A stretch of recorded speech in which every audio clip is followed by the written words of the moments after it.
Today, my very special guest is Jay Fantom.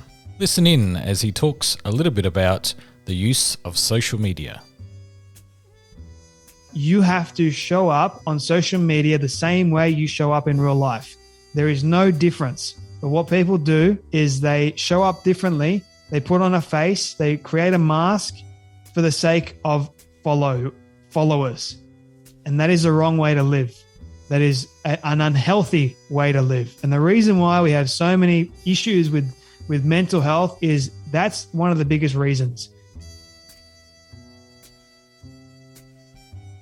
In today's interview, I have the pleasure of talking with Jay Fantom, the host of the incredibly successful The Story Box podcast. Jay is a persistent and passionate 25-year-old entrepreneur, award-winning filmmaker, speaker, and writer who works incredibly hard at being the best, authentic, honest, loving, kind, and excellent version of himself daily. Jay is the founder and host of The Story Box, a top 4 podcast in 2021. Jay and The Story Box have been featured in Forbes magazine, Business Insider, Yahoo, New York Weekly, the Los Angeles Wire, NBC, Fox, CBS, and Market Watch, among many others. Since the beginning of The Story Box in November of 2019, Jay has had the privilege of unboxing stories of over 600 plus high-profile, world-class leaders from every field. These include Tony Robbins, Matthew McConaughey, Grant Cardone, Robert Kiyosaki, Sugar Ray Leonard, and many, many, many more. Jay, welcome to the show. Jules, thank you so much for having me. Apologies for the dog barking in the background. Thank you so much for having me and a real pleasure to be invited onto your show. Jay, I'm a big fan of your podcast and I've been binge listening to a number of your shows lately. And one thing I've noticed is the joy in your voice as you're guiding others to share their story. Where does your passion for stories come from? Great question to start off with. I have always loved stories for as long as I can remember, ever since I was a little kid. Growing up, in a conservative Christian household, we weren't able to really watch movies. So those stories would be formed with books. So my mum would often read to us every single night a different book, usually whether it was from the Bible or if there was I've got a couple of them in my bookshelf down below towards character development, you name it. There's a couple of them that I still remember. Ricky Tikki Tavi, Uncle Tom's Cabin, Charlotte's Web, for example, the Swiss Family Robinson Crusoe, all those classic tales. And then, I just fell in love with them. I fell in love with the ability to just transform yourself into these new worlds and these great characters as well. I mean, I used to imagine that I was some of these Romans in the backyard. I used to, play with sticks and thinking they were swords.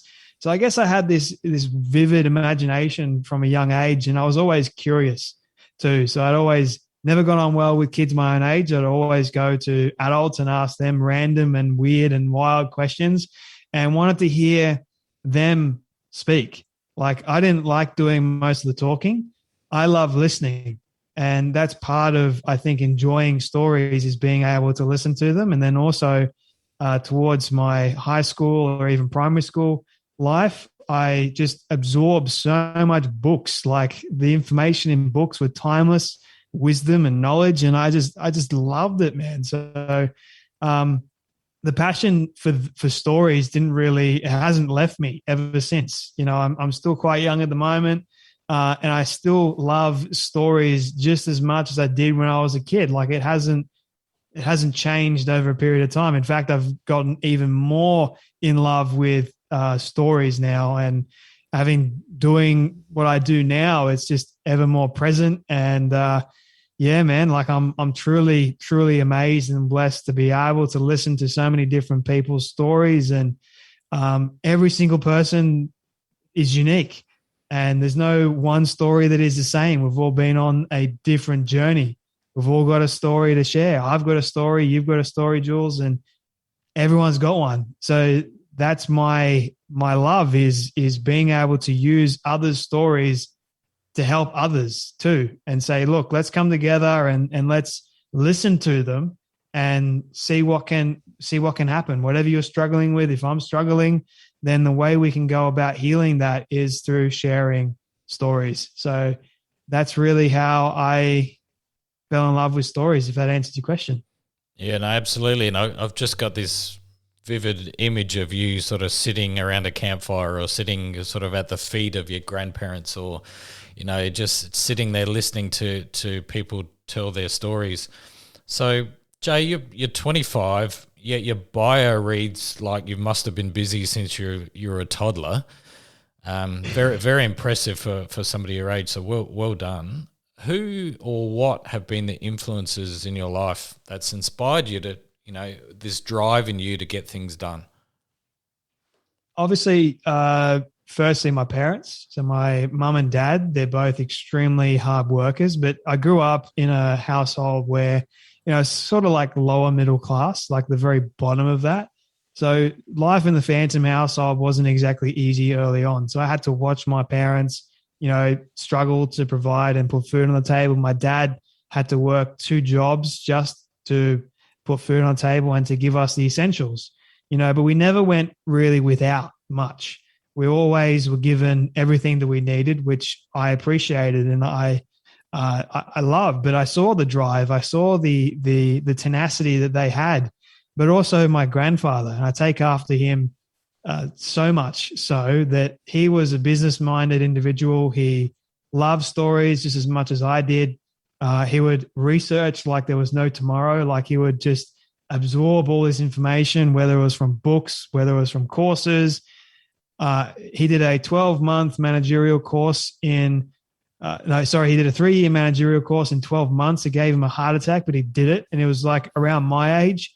That was the kind of person that I was raised around. And I just remember all these stories of going back to my grandfather and just speaking with him.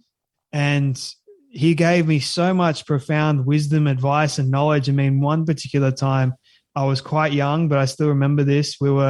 He was trying to teach me how to build something with wood. So we used to go over to his place oftentimes and we used to spend time with him, which I love. And I'll forever hold those memories for as long as I live.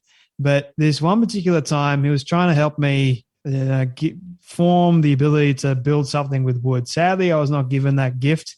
That was passed down to my 2 brothers. I'm the different creative type, I like to say. But I remember he was showing me something, and I just said to him, "Grandy, can we just do this tomorrow? I mean, I want to go and watch Cartoon Network and drink my pub squash and then eat a lot of junk food," and that we used to do all the time. And he just looks at me. He stops what he's doing. He just looks at me directly in the eyes, and he says, "Don't put off for tomorrow what can be done today."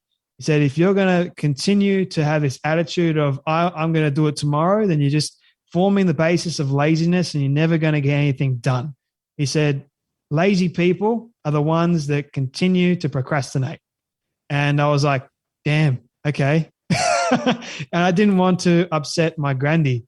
So that for me was like a light bulb just went off in my brain and something inside me changed. And I am proud to say that I have never procrastinated in my life, because every time that I go to procrastinate, that story comes up in my mind and I'm like, nah, I'm going to do a disservice to myself here if I do procrastinate. So those are really my influences growing up with the kind of person that I am today, and also my own inner drive to want to live out my purpose and help others reach their full potential and do the very best in their life, because I know how hard it was for me growing up. So if I can share my story, all the advice that I've been given, then hopefully that may be able to help someone avoid all the anguish and all the pain that I had to go through along my journey.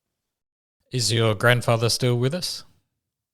He's not, sadly. He passed away when I believe I was 11 years old. So still fairly young. Yeah.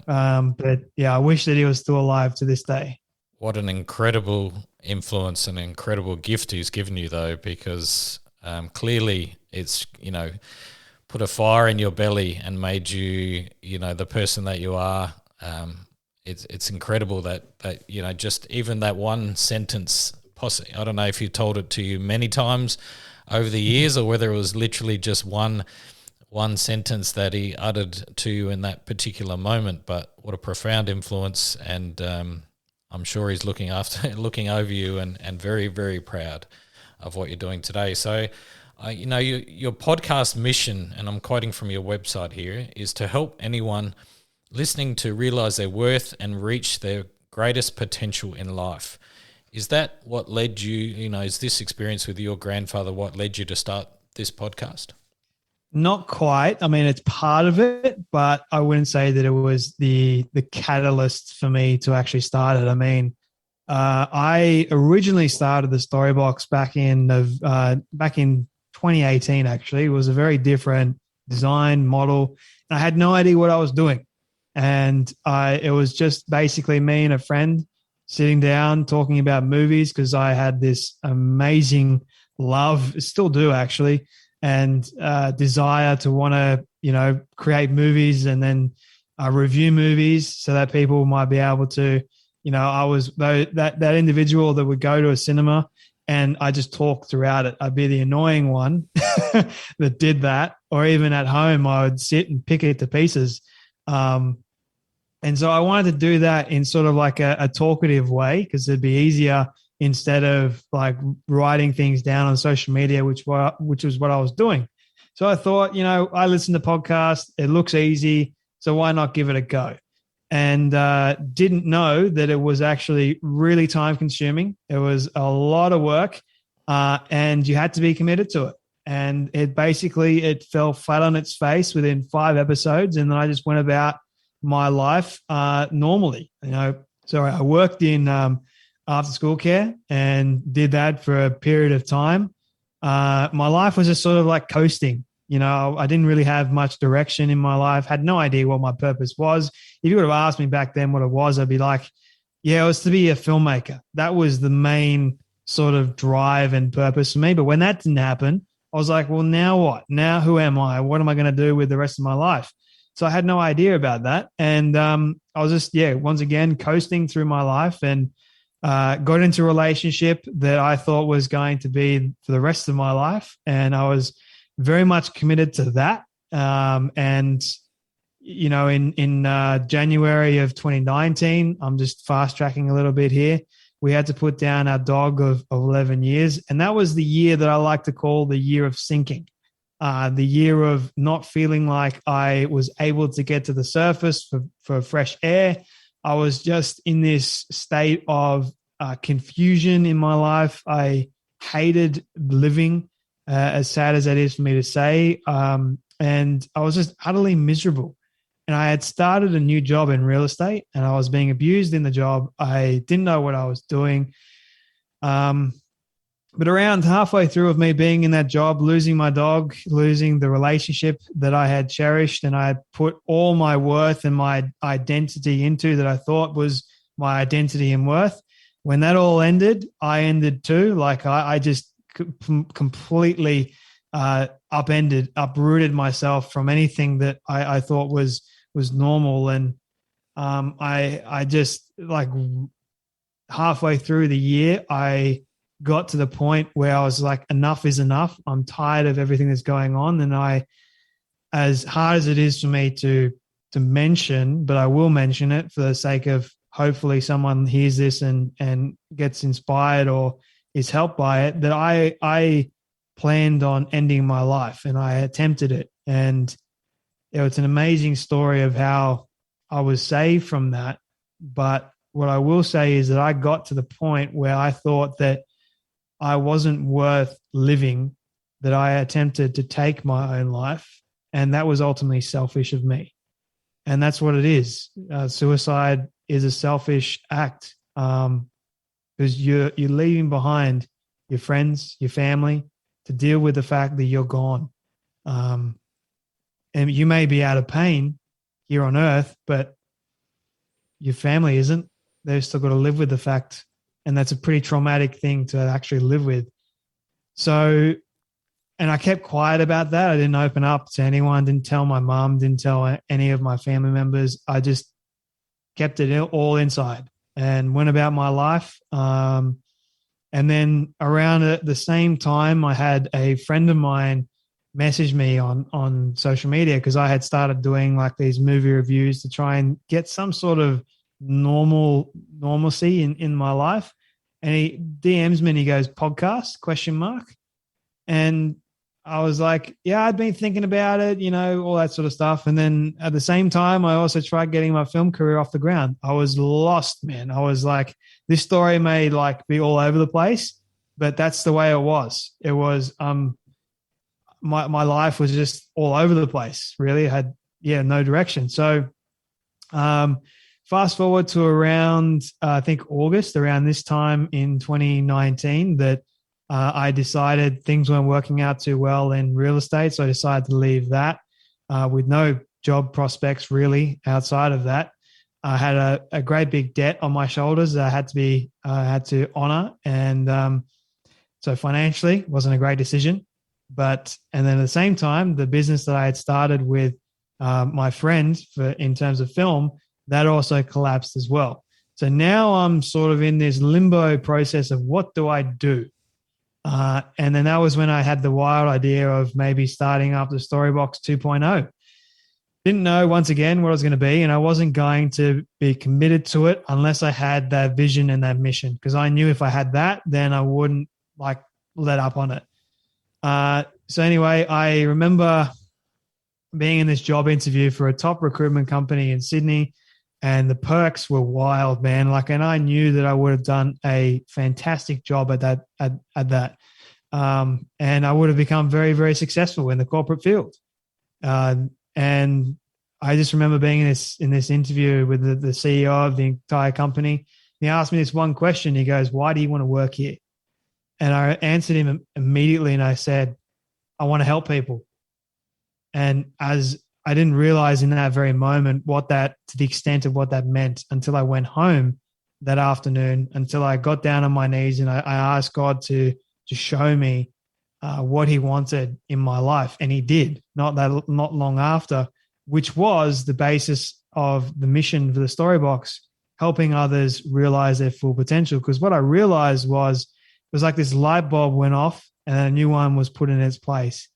And that was, I had been through a crazy, crazy journey in my life. A lot of trauma, a lot of heartache, and a lot of grief, and a lot of mental health problems. So how many people that I don't even know are going through the same things that I went through, and they don't know that they can get out? They're stuck there. What if I can unbox the stories of people that from every field imaginable?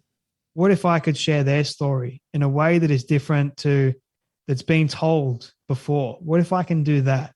And if I can share it with the world, and hopefully that they can hear it, they resonate with it, and they get helped by it. That's what the mission of the Storybox really became, helping people realize their worth and reach their full potential through the power of stories, because every story matters and it always will.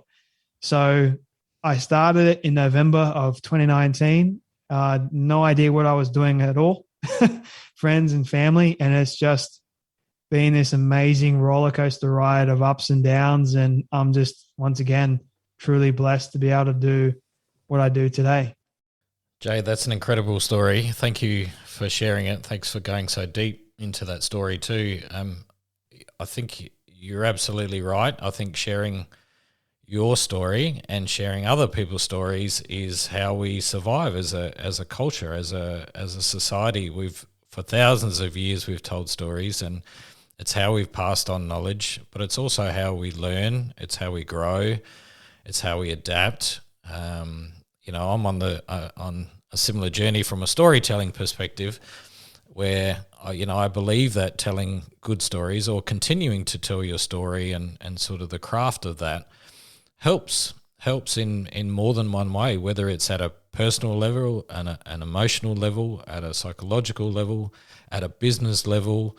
The power of stories is immense, and I applaud you for telling that story. And I know it will help people, those who manage to hear it. So thank you. You're an incredibly prolific podcaster, and off air you also mentioned that you've written some books and some articles and other things as well. And I know how much effort goes into producing these podcasts. And you talked about filmmaking as another passion. Why are you putting so much energy into the podcast? Do you think that's the right medium, or has it just been a trial and error thing for you? And this is where you've really sort of, gained your stride, do you think? Well, my vision for the Storybox was really what it has become at the moment. Obviously, much bigger, much grander. I had this naive thinking that, my podcast was going to be bigger than Joe Rogan's one day and all that sort of stuff, which, no doubt everyone has thought when they first start their own podcast. But I started with no audience, literally just my friends and my family, which was not much at all. I don't have a big family. I don't have a widespread friendship network. But I had this drive and this inner urge to want to help. And I think people saw that from the very beginning, and they believed in me. They believed in, yes, what I was doing, but also what the Storybox was about. And I think it's a timeless thing, because stories are the essence of being human. Without stories, we'd cease to be living. We'd be existing, but we wouldn't be living.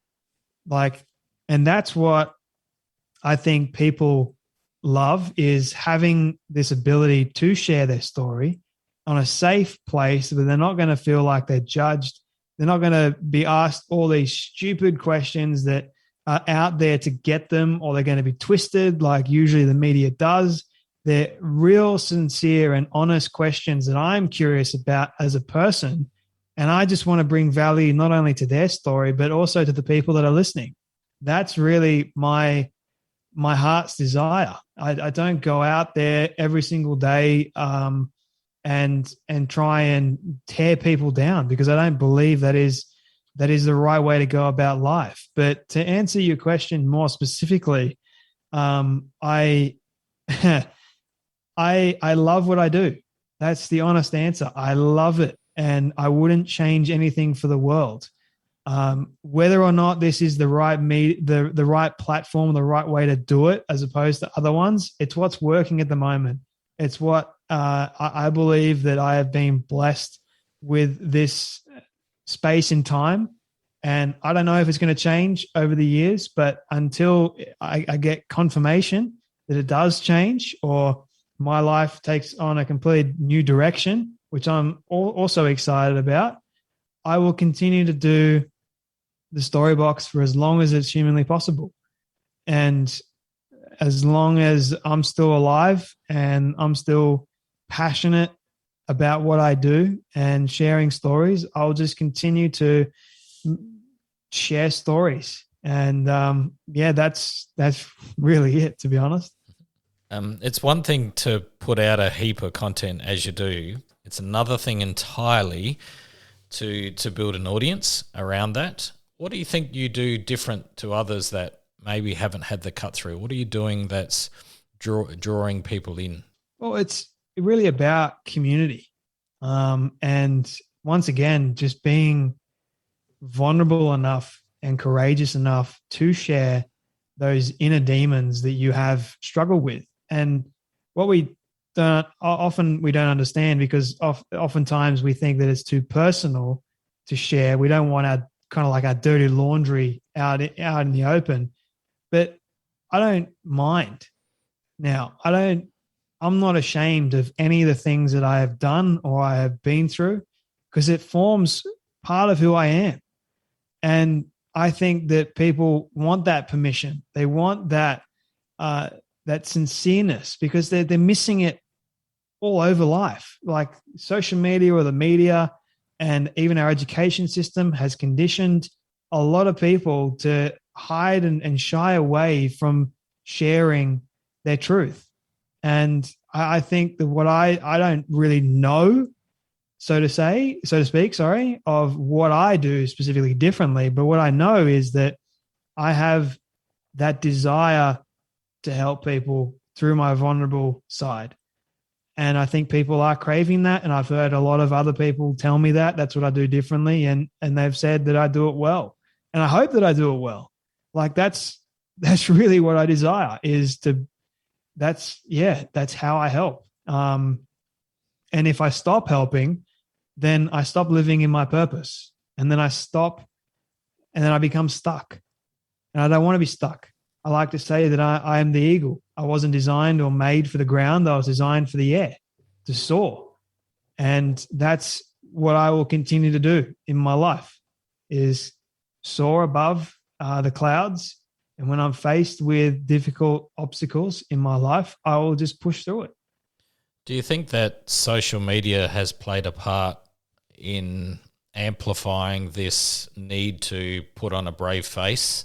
You know, the perfect Instagram feed, for example, where you only see the, people's highlights, makes it quite difficult for those that are struggling and those that are perhaps a little vulnerable and see those perfect lives, seemingly perfect lives anyway, and compare themselves against people's highlight reels, and then, spiral into perhaps a little bit more sadness because of that. Is that feeding this need for the perfect life, do you think? And are we on a track of doom and despair if we continue this way? And therefore, podcasts like yours, where all of those things, can come out and people are vulnerable on your podcast, and you can be vulnerable as well, sort of makes it more real, makes it more authentic, makes it something that people can assimilate to and understand and feel part of. Do you think society needs to sort of really think about what they are sharing out there? I totally agree with you. Social media it's a good thing and it's also a bad thing. It's a tool. We've used it oftentimes because the human condition is often, I want to compare. I don't have this, so I'm going to equate that to being not worth enough in society. I'm not worth this person's time. I'm not worth this person's, anything. And we look at social media and the lives that people have portrayed, and we think their life, they've got it made. They're perfect. But what we don't understand is there's no such thing as a perfect life at all. So stop thinking that there is. There is only a life that you can live that is fulfilling to you. And how you get there is not allowing all the negativity on social media. And I know it's hard, but guess what? Comparison is easy. The ones that say, I don't want to compare, I don't want to judge, I don't want to do all that sort of stuff, that's for the strong people, the ones that actually want to live a fulfilled life. And I feel like, society has conditioned a lot of people to just be followers of that. And, that's what it is. You follow someone for what you like on their platform. And if you don't like it, you don't follow them. So what kind of message is that sending to people? It's removing the relationship base of a human being and saying, you're going to be in my corner because you're following me on social media. And the more followers you have, the better I am. And that's the culture that we have created. I mean, the blue tick, for example, you're verified. It means suddenly you're more worth than someone else that doesn't have that blue tick. So many people, I speak to so many people about this as well. They're striving for that blue tick. All they want is that blue tick. And I'm in the same boat because I'm in an industry where you've got to have those social media followers, because if that doesn't show up for you, then why should I give up my time? Because I'm so special. I'm so like this and that, my time's valuable, and I totally get that. But what makes me, and I've looked at this a number of ways, if I know that it'd be so much easier for me and the Storybox to grow if I had a massive social media following. I know it'd be that easy because they're looking at it and they're looking at, promotion. I want that. I want people to follow me. I want more audience, right? But that's not what it's about for me. I don't care how many followers I got on social media. What you see on my social media is what you get. That's me in real life. That is me being authentic. And what people have got to understand is that you have to show up on social media the same way you show up in real life.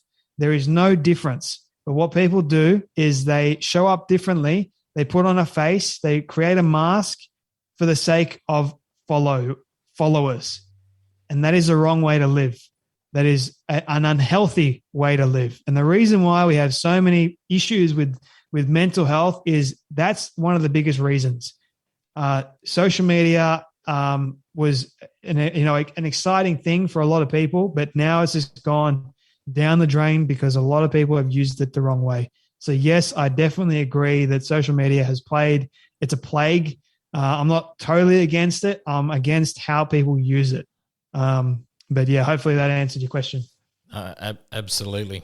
It is a difficult thing. So it is finding that right balance, right? Like people don't just want to see, necessarily your best life, but they don't necessarily want to see you, eating your dinner or having a bad day just entirely. But I think what you've described there, and if correct me if I'm wrong, but if you can show everything about you, if you can show your balanced life, the authentic you, then people actually are drawn into that and actually want to be a part of that because it's more like their life as well. And I think I do think people are getting a little bit sick of seeing the highlight reel. And then because it's depressing, it's supposed to some degree, it should be there to sort of inspire you, but at the same time it's depressing because it often feels like, a hurdle too high to be able to attain that kind of, brilliance, even though most of it is a masked brilliance, not the true authentic self. What do you think podcasting has done for you and your personal brand? Has it made you money? Has it opened doors? Has it enabled opportunity? What's it doing for you from a personal brand perspective? So before I answer that question, I do want to also tie off a social media thing that I didn't mention. You're at the hands of big tech and algorithms. They decide how much engagement you have. So depending on like how many followers you've got, and how many, what the algorithm says based around your content. So what you decide to share, whether it's authentic or whether it's fake, whatever it is, and all those filters and making it stand out from the crowd, which is what they all teach you to do to get that organic growth, or whether or not you pump money into it, you're just feeding the machine. That all depends. You're at the hands of really the algorithm. And I've noticed that with even my own Instagram account that it's gone down considerably. And I'm like, what the heck is going on here? But I'm not going to allow it to take away my joy, take away how I show up still in the world for the sake of an algorithm that tells me that if I don't post this particular thing that the platform likes, then people won't like it as well.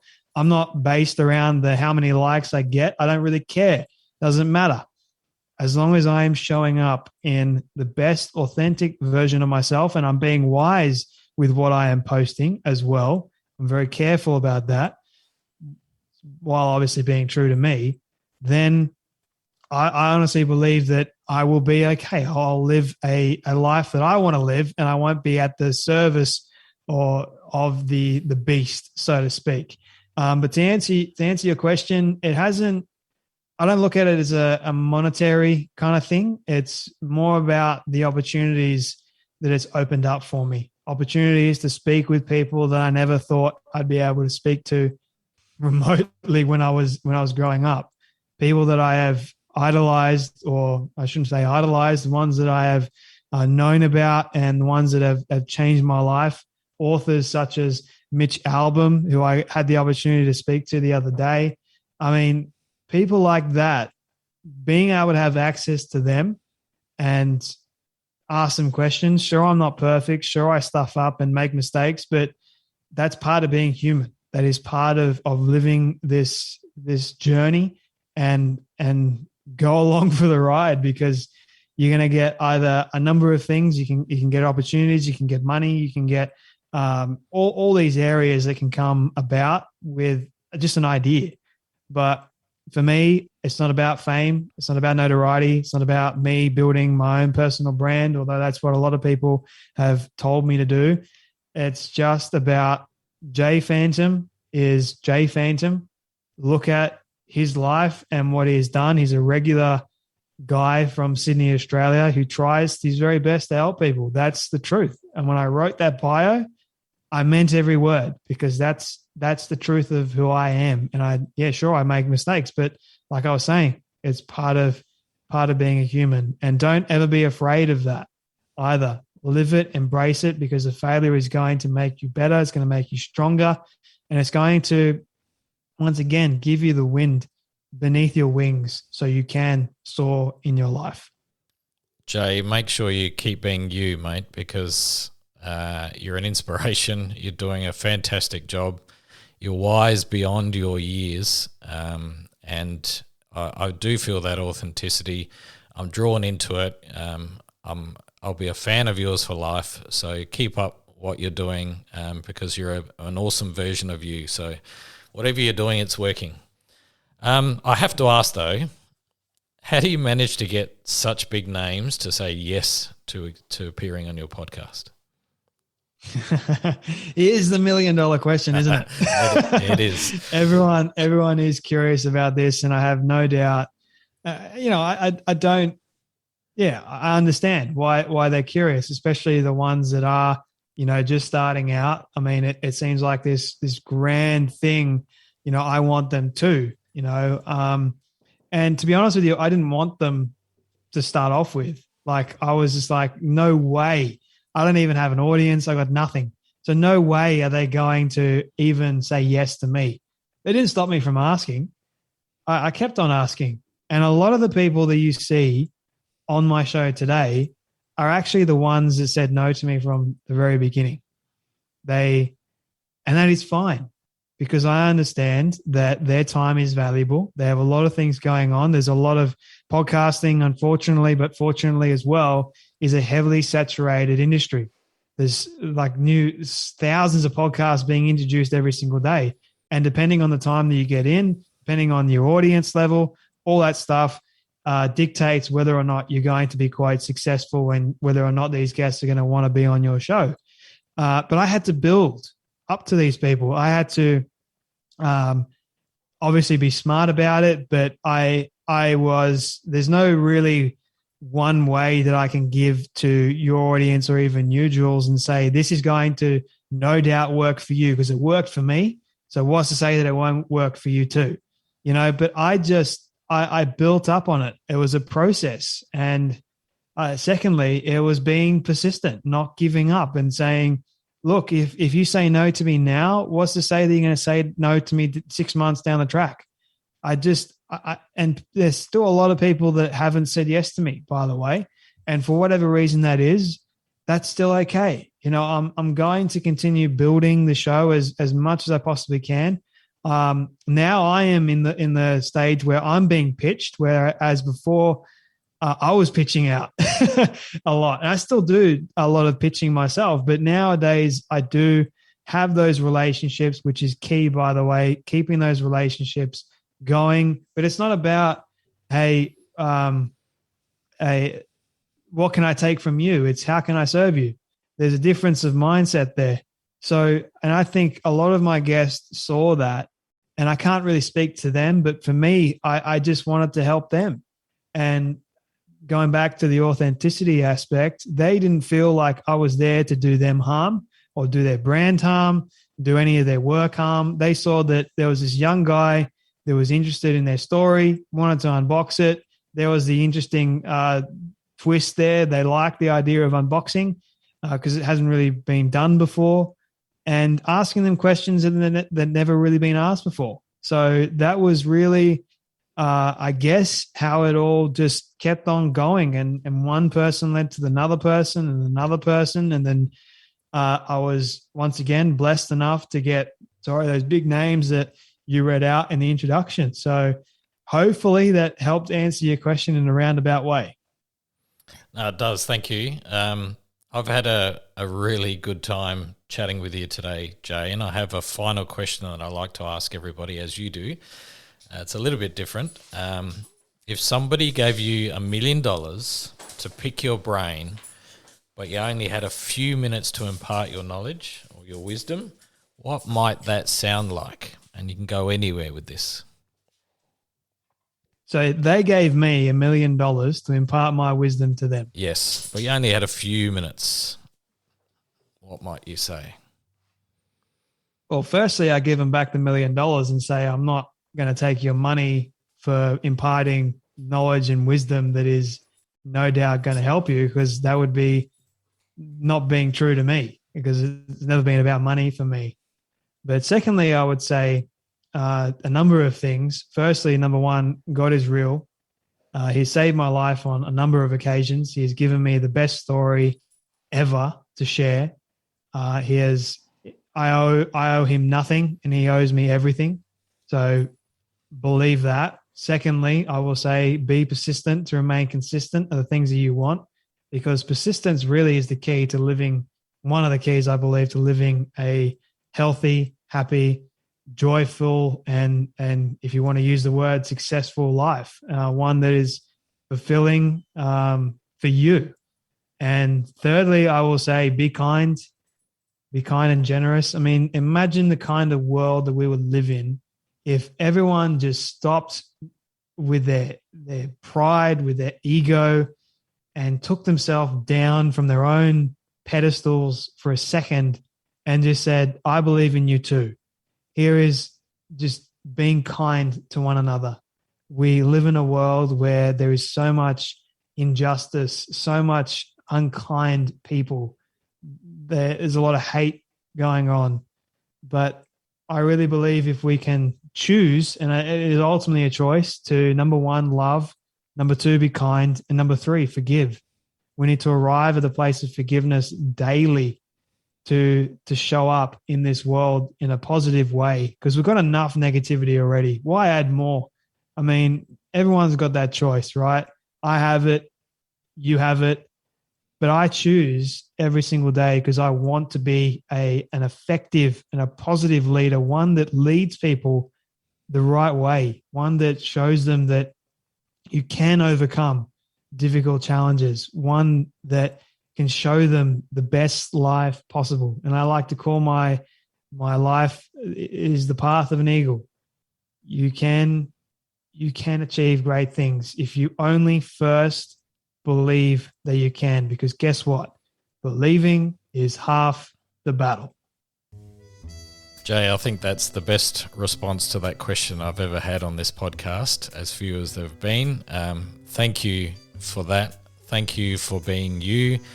Thank you for appearing on the podcast. It's been an absolute pleasure and an honor. I hope that you continue to do your podcasting for as long as you possibly can, if not in that format, in other formats, because I think you've got great talent. You've got interesting stories to tell and to explore with others. Please keep doing what you're doing. You've got a fan from me for life. I hope others will join your journey and listen and enjoy, because I know I have. Thank you again. Thank you so much for being here, and hopefully we can remain friends too.